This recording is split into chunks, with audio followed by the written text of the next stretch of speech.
2, 1, and go. So let's have a chat about three things and three specific issues in this debate. The first is, which is better for the EU? Is it diplomacy or is it warfare? Because, contrary to what opposition is going to say, you do have other options that aren't just let's shoot the Russians who are very bad people. The second is, hey, let's say that it is warfare, that is the best course of action for the European Union. My question then is it the best course of action for every single member state, or just the 5 that actually do have the capacity to actually do it? Third and lastly, let's say that every single individual member state from the EU actually does benefit from it. Is it actually better for the vulnerable people in the ground that it affects? First issue, what is the best and better strategic course of action? Because let's not be blindsided by opposition's rhetoric, right? When a person decides to punch you, punching them back is not the only reasonable course of action. PM gives you a lot of facts that he asserts leads to the impacts of the EU being able to do it well. At most, he gives incentives that, yeah, maybe the EU has the interest to do this and to invest a lot of money into this particular thing. We're not denying they don't have incentive, but guess what? I watched Lafferty too. You know what? Lafferty gave us clear, unresponded to analysis that Leon mentioned in the very beginning of his speech. He gave 3 things.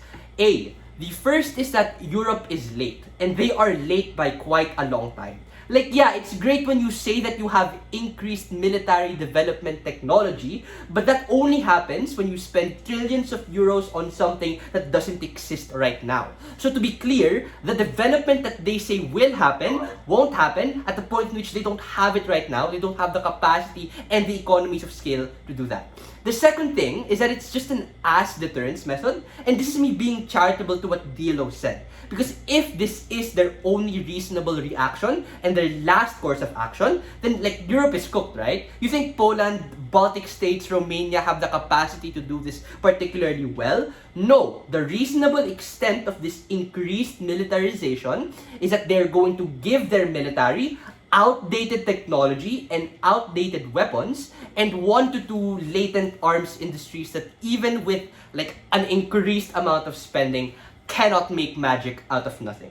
The third is that all your military technology is just too outwardly dependent on the non-military infrastructure of the United States. So you don't have military intelligence because all of the spyware that's being developed within Europe is controlled by the United States. You don't have GPS systems that can give you logistics, that can cut down on losses, because even those are a part of the United States. The unfortunate reality is that globalization has really cooked the position of Europe when it comes to the military. You can't fix that by looking for something that doesn't exist.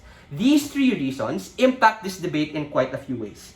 Firstly, this is just an ass strategy. Only a bad strategist says that they only have one realistic option. The second way it impacts the debate is just calling out all of the incorrect information that has been talked about on opposition bench, right? Because as of right now, we aren't at war yet. People aren't shooting their guns at other people right now. We still have a reasonable amount of time to actually calm things down, as opposed to on their side when they want all-out war to happen.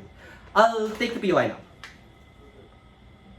Yeah, but the whole case of government is contingent on the assumption that militarization will be punching back, but our whole case is that militarization is just blocking the blow. Okay, dude, if that's the case, then it's a very bad way to block the blow. I'll talk about that right now, actually. So, let's actually make the comparison clear, right? Why is the reason of diplomacy being a better alternative for, just blocking the punches as to what the person said in their POI? There are 2 things that Joseph explains in his speech. The first thing is that it's non-antagonistic and it's non-aggressive. Because look at what the language of opposition is using in this debate. We are already at war and this is the only course of action. Look man, Ukraine is at war, Europe is not at war right now. If Russia invades Estonia, Latvia, and Lithuania next week, they are going to be condemned by everyone because those countries don't have a standing military. Obviously, this is important given that the international community is probably not going to be okay with this.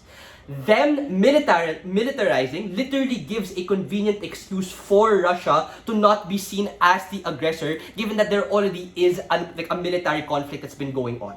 In fact, I'll flip their particular point, right? Because by the virtue of you militarizing the entire continent of Europe, you push conflict to the forefront, causing these things to radicalize. Like, let's take what Leon said and flip them, right? If you actually vote in leaders that are far more supportive of being able to militarize, you get leaders that are going to be a little bit more violent, a little bit more G to actually go to war, a little bit more G at actually starting conflict. This isn't just them blocking the punch, right? This is an active, offensive way of dealing with the situation. Like, you can't have your cake and eat it too. I know this is a simple point, but it's a really important point in that you radicalizing and you wanting to spend an increase in violent weapons that can kill people is going to lead to more deaths and to more people dying. It's a very, very bad thing that exists on their side of the house. Second issue is the benefits of these increased military spending going to be beneficial for each of the layers of the countries within the EU, because DLO themselves asserts that it's going to be proportional based on the budget of all of these member states. Look, I just question the logic of it being very effective, given that the vast majority, basically most of the 50 or so member states within the European Union, probably care about stabilizing their economy first, given the aftershocks of inflation and aftershocks of COVID-19 right now. But even then, I would posit, right, at most what this militarization can do is act as a